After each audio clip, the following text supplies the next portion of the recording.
Hey, what's going on, guys? It's xJawz, and today I've got a ground domination gameplay for you guys on the map Cracked. This gameplay right here, I'm using the L96, which I'm using because 2 days ago I put up a video with the PSG-1 where a lot of people left comments and said that they wanted to see the L96 in the next sniper gameplay that I did for Black Ops. So because Black Ops 2 is almost here, I thought I would throw on the L96 on a class and try and get a good gameplay, and this is right here what I ended up with. The final score is 77-2, and a lot of those kills admittedly are going to be from the kill streaks that I used in this gameplay, the Blackbird, the Chopper Gunner, and the Attack Dogs. But that's pretty much always going to be the case when you have a gameplay that's this high scoring and also has as good of a kill-death ratio as I got in this gameplay. So I hope you guys don't mind it too much. And with that said, today I want to talk about a very specific issue that a lot of people are talking about in the United States right now because of the election that we just had and the voting that happened in Colorado and Washington, which is marijuana and marijuana reform, legalization, decriminalization, stuff like that. So if you don't already know, 2 states in the United States now have made, just a couple days ago, marijuana legal for recreational use. So that means it's taxed and run like alcohol, and you can own it and possess it, smoke it, use it, whatever, as long as you're over the age of 21.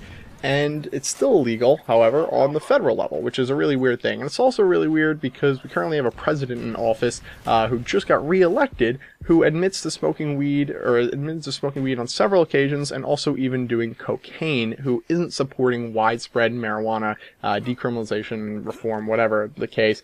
And yeah, so that's just a gray area and a little bit weird. But anyway, the reason why I want to talk about this is because I started asking a question when I started finding out about marijuana and hearing about it from friends and peers and the school when they were doing the DARE program, the anti-drug program, that they would come to my school and give speeches and stuff about how bad drugs were. I started asking this question that I could not get the answer to. And it was, why is marijuana illegal? Like, what was the reason why it was made illegal? And people couldn't give me a straightforward answer, and people didn't know. It wasn't like they were trying to lie or hide it, but they just genuinely didn't know. And I couldn't believe how many people were completely okay with having debates that were unrelated to why marijuana was made illegal in the first place, which is the debate I wanted to have with you. Like, well, why should it be made legal? Well, let's look at why it was made illegal in the first place. So today I'm going to share with you guys the findings that I had from a research paper I did in 11th grade finally, when I decided I really want to look into this. We were doing a school thing where we had to choose a topic. The teacher, my English teacher, said that the 2 topics that were not allowed to be covered for the research paper were abortion and weed, marijuana, and she said that, you know, students have been trying to do it for 9 or 10 years and she's never let a student do it in all that time. And I went to her after class and said, listen, I want to approach this topic from a completely different angle than most of your students probably come to you with. Most kids just want to say, oh, it's not that bad for you, marijuana's fine, and this and that, and it's a bunch of potheads making an argument. So I said and convinced her that I wanted to, you know, approach it from this other way, looking at why it was made illegal in the first place, and she actually let me do it. So let me now share with you guys what I found. I found that 2 guys were almost entirely responsible for the criminalization of marijuana in the 1930s. Harry J. Anslinger and William Randolph Hearst. Harry J. Anslinger was the director of the Federal Bureau of Narcotics, which had made cocaine and heroin legal not too long before marijuana. And William Randolph Hearst was the owner of the very popular Herald-Sun newspaper in the United States.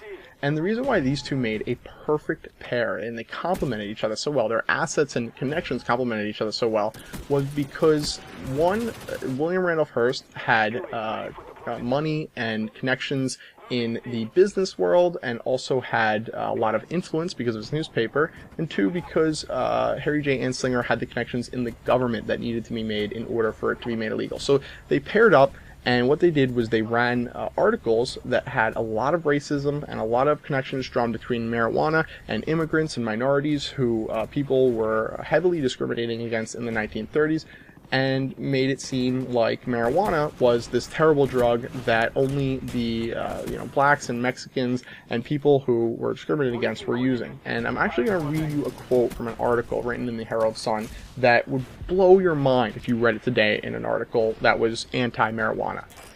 There are over 100,000 total marijuana smokers in the U.S., and most are Negroes, Hispanics, Filipinos, and entertainers. Their satanic music, jazz and swing, results from marijuana use. The marijuana causes white women to seek sexual relations with Negroes, entertainers, and any others. End quote. My God, that is ridiculous. So this quote from this article not only is trying to make people not like marijuana because of the fact that Negroes are using it, and Hispanics are using it, Filipinos, minorities in general, but it's also saying that it's the cause of the music that they're listening to and the music that they're creating, which is ridiculous because jazz and swing music is not satanic at all.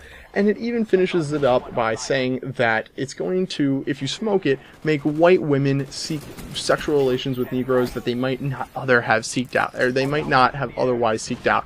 Which is absurd because number one, that's not at all what marijuana does, and number two, that is not a bad thing. That's fine. If people, we now understand in culture across the world that it's completely fine to have mixed race relations, and it's fine for any races to date each other, marry each other, live together. It's completely okay, and I'm almost at a loss for words here because it's so simple. The argument why this is so, excuse me, but retarded. This is ridiculous. And these were articles that swayed people to vote for marijuana to be reformed in the 1930s. And it actually ended up winning. This was the mentality that won in the United States. And I know not everyone here is from the United States, and that's just going to make you think less of our country. But it should make you think less of us, because that's a terrible, terrible part of our past, that marijuana was criminalized across the United States, not because of studies that were done to show that it was extremely, bad for you, or that it had terrible effects or made people go crazy. No, because those things aren't true. They had to come up with these lies, and this is what led to marijuana being criminalized in the United States. So I'm not going to harp on it for too much longer. That's the end of this gameplay right here. I hope you guys learned something from this commentary, a little bit about the past of how marijuana was made illegal in the United States. I hope you found it interesting. If you want to see more controversial commentaries from me where I talk about some topics that maybe not everyone wants to touch on, and you just want to hear me share my opinions in general, please take a second to give this video a like rating. I really, really appreciate that. And yeah, leave any comments down below for suggestions you want to hear me talk, or suggestions for topics you want to hear me talk about in future videos. And I'll catch you guys later. Bye.